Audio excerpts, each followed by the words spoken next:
42 দাগ সোহাগ, আমি আমি আমি 43 দাগ 3 শতক রেজা। এই যে আমি মাপজব কিন্তু বাবু তোমার দিকেই যাই আমি। কি বলি দেখে দেখ না ঠিক আছে। বাইশতে 43 44 এর মাঝে কুটা দে। নতুন আইনের আবির্ভাব। কাকা তুমি কি মাপ দিলা? দেখো বাবু, তোমার এই জমির দাখলা কাগজ ইন্দুরে যে কায়দায় কাটছে, আমার কিছু করার নেই। এই আমাদের সমিতি ঘরে নতুন আইন পাশ হয়েছে, এইভাবেই থাকবে।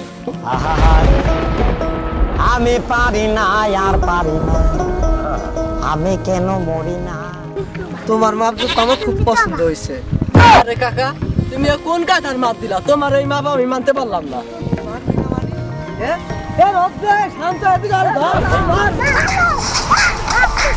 আমি পারি না আর পারি না।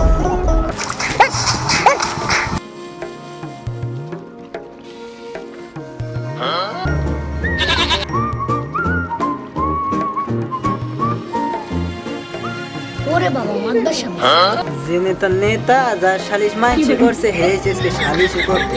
আল্লাহ কি হয় আল্লাহই জানে। যেমন মাপবা তেমন আমি।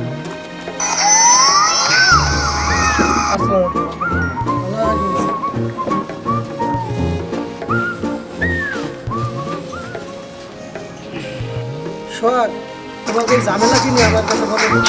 মাতবর সাহেব, আমার জমিতে আমি ফসল কইরা খাই, সেই জায়গায় আইয়া রেজা আমার বাধা দেয়।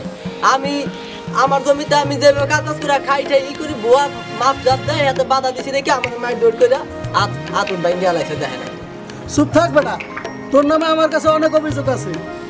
তুই যে কত ভালো আর কার কি দোষ গুণ আজকে আমি দেখতেছি সব। আমি পারি না আর পারি না, আমি কেন। মাদবা সব ঠিক কথা কইছে।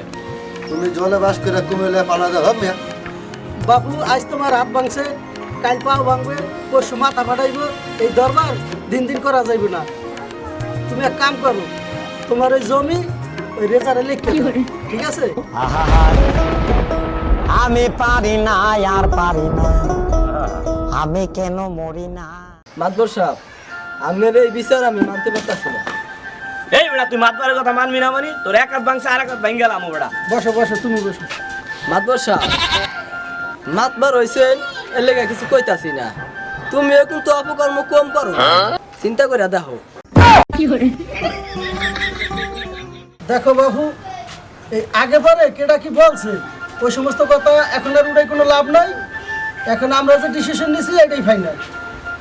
তুমি তোমার এই জমি রেজারে দিয়ে দেবা, আর যদি তুমি এই সালিশের কথা না মানো তা তোমার এই দেশ থেকে আমরা বিতাড়িত করে দেবো। ওড়ো সবাই ওড়ো ওড়ো শেষ খালি। আমি পারি না আর পারি না।